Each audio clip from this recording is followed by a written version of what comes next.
গত পর্বে আমরা ছাদে রেলিং তৈরি করেছিলাম, তো আজকের পর্বে আমরা যে কাজটি করব সেটা হলো আমরা বাউন্ডারি ওয়াল তৈরি করব। তো বাউন্ডারি ওয়াল তৈরি করার জন্য আমাকে প্রথমে যে কাজটি করতে হবে সেটা হলো লেয়ার প্যালেটে গিয়ে বাউন্ডারি ওয়াল নামে আমাকে একটি নতুন লেয়ার তৈরি করে নিতে হবে। তো এখানে গেলাম, লেয়ার প্রপার্টিসে গেলাম, তো এখানে নিউ লেয়ারে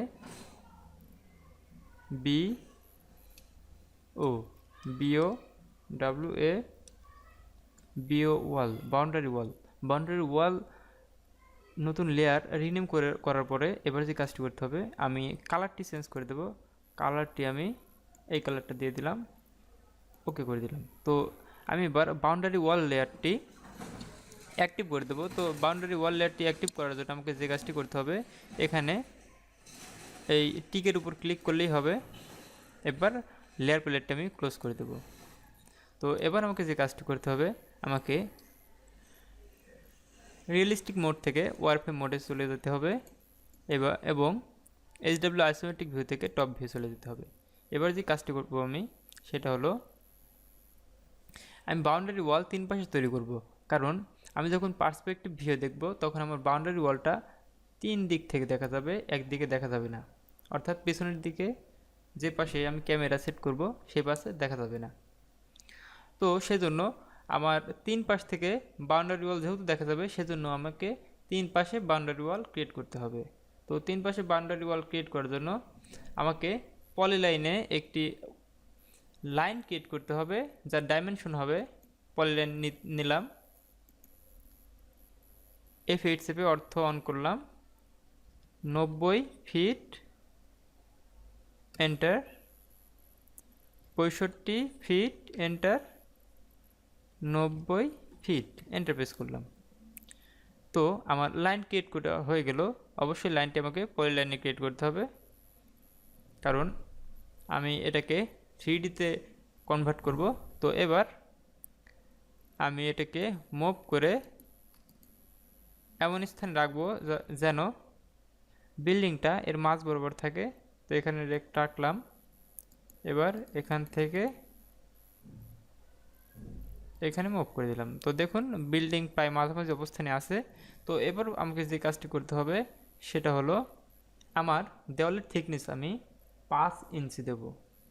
তো 5 ইঞ্চি থিকনেস দেওয়ার জন্য আমাকে যে কাজটি করতে হবে সেটা হলো অফসেট কমান্ড 5 লিখে এন্টার প্রেস করলাম, সিলেক্ট, ভেতরের দিকে মাউসের লেফট ক্লিক, এস্কেপ চেপে কমান্ড থেকে বেরিয়ে চলে আসলাম। তো এবার যে কাজটি করতে হবে, আমি যেহেতু এটাকে 3Dতে কনভার্ট করব সেজন্য এটাকে এডিট কমান্ড ব্যবহার করে এই খোলা যে জায়গাটুকু আছে এটুকু পূরণ করে দিতে হবে। তো আমি পলিলাইন নিয়ে এখান থেকে এখানে একটি ছোট লাইন ক্রিয়েট করলাম, এস্কেপ চেপে কমান্ড থেকে বেরিয়ে চলে আসলাম। কিবোর্ড এবার লিখব পিএডিট লিখে এন্টার প্রেস করলাম। এবার পলিলাইন সিলেক্ট করলাম, জে লিখলাম, জে লিখে এন্টার প্রেস করলাম।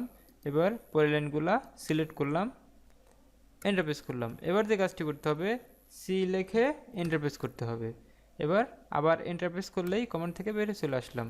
তো আমি কিন্তু এই পাশে লাইন ক্রিয়েট করেছিলাম, কিন্তু এই পাশে কিন্তু ফাঁকাই ছিল, কিন্তু যখন আমি ক্লোজ করলাম সি লিখে তখন এই পাশে জয়েন্ট হয়ে গেল।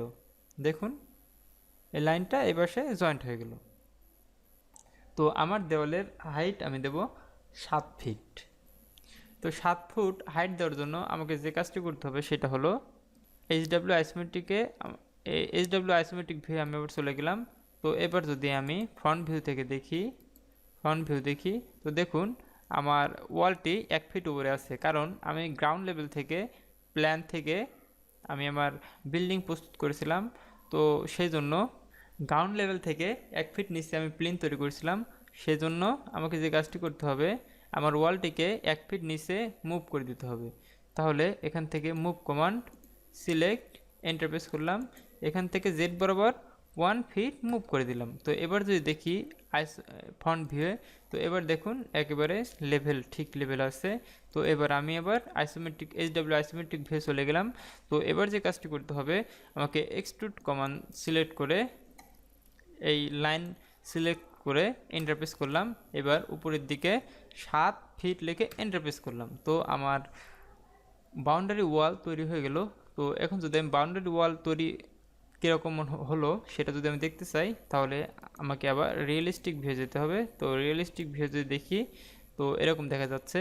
তো এবার আমি একটি কাজ করব, নতুন একটি কমান্ড, সেটা হলো V V P O I N T, V point লিখে কিবোর্ড থেকে এন্টার প্রেস করলাম। এবার যেটি করব 0,-1,0 লিখে এন্টার প্রেস করলাম। তো দেখুন আমার বিল্ডিংটি ফ্রন্ট ভিউ দেখাচ্ছে। এবার যে কাজটি করতে হবে সেটা হলো এখান থেকে অরবিট নেব। অরবিট নেবার পরে মাউসের রাইট ক্লিক করব। রাইট ক্লিক করলে এখানে পার্সপেক্টিভ ভিউ আছে, তো পার্সপেক্টিভ ভিউ সিলেক্ট করলেই এরকম দেখা যাচ্ছে। তো এখন যে কাজটি করতে হবে সেটা হলো, দেখুন পার্সপেক্টিভ ভিউ দেখা যাচ্ছে, কিন্তু এপাশে ওয়ালটি আমার একটু বের হয়ে আছে।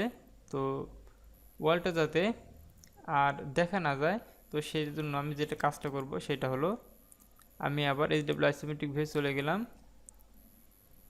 এবং পার্সপেক্টিভ ভিউ থেকে বের হয়ে আসবো, প্যারালেল ভিউ চলে আসলাম। তো এবার যে কাজটি করব, আমি আবার 2D ওয়ারফ্রেম মোডে চলে গেলাম। এবার এটাকে মুভ করে বাইরের দিকে নিয়ে একটু এই দিকে নিয়ে চলে আসলাম। তো এবার যদি দেখি কতটুকু এনেছি, তো এতটুকু এনেছি। তো এবার যদি আমি পার্সপেক্টিভ ভিউ দেখি ফ্রন্ট, এবার যদি আমি পার্সপেক্টিভ ভিউ দেখি তাহলে কেমন দেখাবে পার্সপেক্টিভ, তো এরকম দেখাচ্ছে দেখুন। তো এবার যদি আমি এটাকে রেন্ডার করি, রেন্ডার RENDER, রেন্ডার লিখে এন্টার প্রেস করলাম, তাহলে দেখুন রেন্ডার হচ্ছে। তো এরকম আজকে আমি বাউন্ডারি ওয়াল তৈরি করলাম।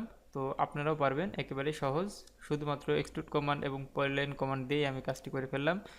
মাঝে একটি কমান্ড বেশি ইউজ হয়েছে, সেটা হলো pedit কমান্ড। তো আপনারা নিজেই পারবেন, একেবারে সহজ।